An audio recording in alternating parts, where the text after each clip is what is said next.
اعوذ باللہ من الشیطان الرجیم بسم اللہ الرحمن الرحیم۔ سورہ النساء کی آخری آیت ہے 177۔ کچھ قرآن کے نسخوں میں 176 ہے، اور لیکن جو ہم مفہوم القرآن کو فالو کر رہے ہیں اس میں 177 ہے۔ یستفتونک افتا فتیا فتیون، پوچھنا، اس کا استفسار کرنا، آپ سے پوچھتے ہیں، یعنی فتویٰ جس کو ہم کہتے ہیں، فیصلہ، فتویٰ مانگتے ہیں۔ اس کے اندر سین تے، یہ جو ہے یہ ہے مضارع کے لیے، وہ سین اور تے یہ باب استفعال کا ہے۔ یہ باب استفعال جہاں آ جائے تو ہمیں پتہ ہے کہ اس میں چاہنا، خواہش کرنا اور ارادہ کرنا، عملی طور پر ارادہ کرنا اس میں آتا ہے۔ یفتفتون، یہ مضارع جمع غائب ہے کا، آپ سے فتویٰ مانگتے ہیں، آپ سے پوچھتے ہیں۔ قل اللہ، یعنی یہ جو وراثت کے بارے میں، وراثت کے قوانین کے بارے میں سورہ کی ابتدا میں 12 نمبر آیت میں یہ کلالہ کے بارے میں آیا تھا، تو اب دوبارہ اس میں مزید وضاحت آئی ہے۔ تو قل اللہ، کہہ دیجئے کہ اللہ یفتیکم، اللہ فتویٰ دیتا ہے اس میں، تمہیں حکم دیتا ہے، فی الکلالہ، کلالہ میں۔ کلالہ کہتے ہیں کہ جو بے اولاد ہو کے مرے۔ ان امرؤہ ہلکا، اگر کوئی شخص، مرعن، امرأتن ہو تو مؤنث ہے، یہ امرؤن ہے، امرؤہ ہے تو مذکر ہے۔ ان امرؤہ،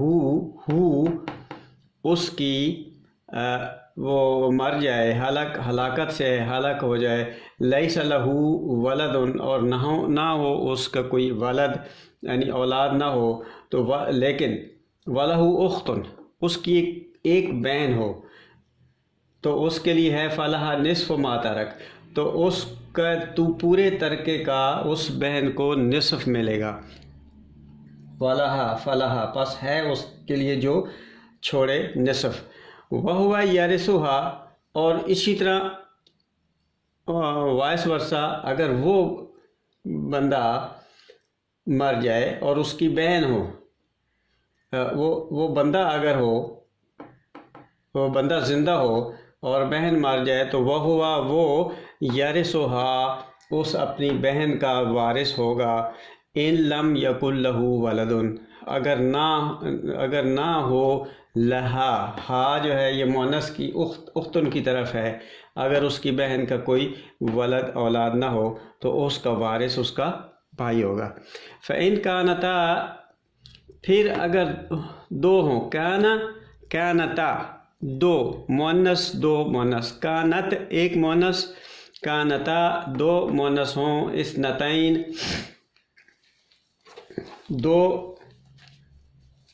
دو مؤنثیں ہوں، تو پھر یعنی دو خواتین ہوں، دو عورتیں ہوں، تو پھر کیا ہوگا؟ یہ دو بہنیں ہوں، نون یہ ثنیون، اثنتین ہوں، یہ وہ ہے واحد جمع تثنیہ ہے، تثنیہ واحد کے بعد تثنیہ ہوتا ہے۔ اور فلہا سومنانی، تو فلہا ثلثان مما ترک، تو اس کے لیے ہے، تو ان کو لیے ہے کیا چیز؟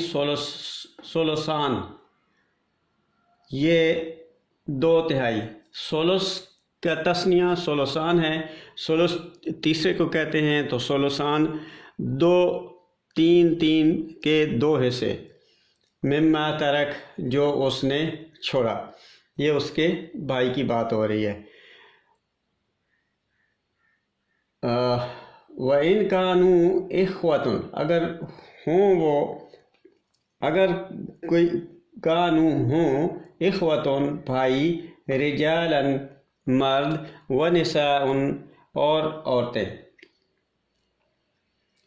اگر اس میں رشتے ناتے کے بھائی اور بہنیں ہوں زیادہ تو پھر کیا ہوگا؟ فَلِلذَّكَرِ، پھر ایک عمومی اصول ہے کہ ہر مذکر کے لیے، ہر مرد کے لیے مثل حظ انثیین، حظ حصہ ہے، اس کے لیے دو عورتوں کے، دو مؤنثوں کے حصے کے برابر حصہ ہے، یعنی دو بہنوں کے برابر کا حصہ ایک بھائی کو جائے گا۔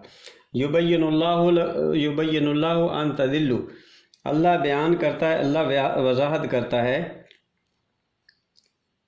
بے یہ نون بین اللہ بیان کرتا ہے، ان یہ کہ تضلوا کہ تم بھٹک جاؤ، کہ ایسا نہ ہو کہ تم بھٹک جاؤ۔ ضاد لام لام واللہ بکل شیء علیم، اور اللہ ہر چیز کا علم رکھنے والا ہے۔ یہ اللہ تمہیں یہ احکام کھول کر بتاتا ہے کہ تم غلطی میں نہ پڑ جاؤ، اور اللہ ہر بات کا صحیح علم رکھتا ہے، اس لیے اس کے احکام اور قوانین علم و حکمت پر مبنی ہوتے ہیں۔ علم والا ہے، ہر چیز کے علم کا احاطہ کیے ہوئے ہے۔ صدق اللہ العظیم۔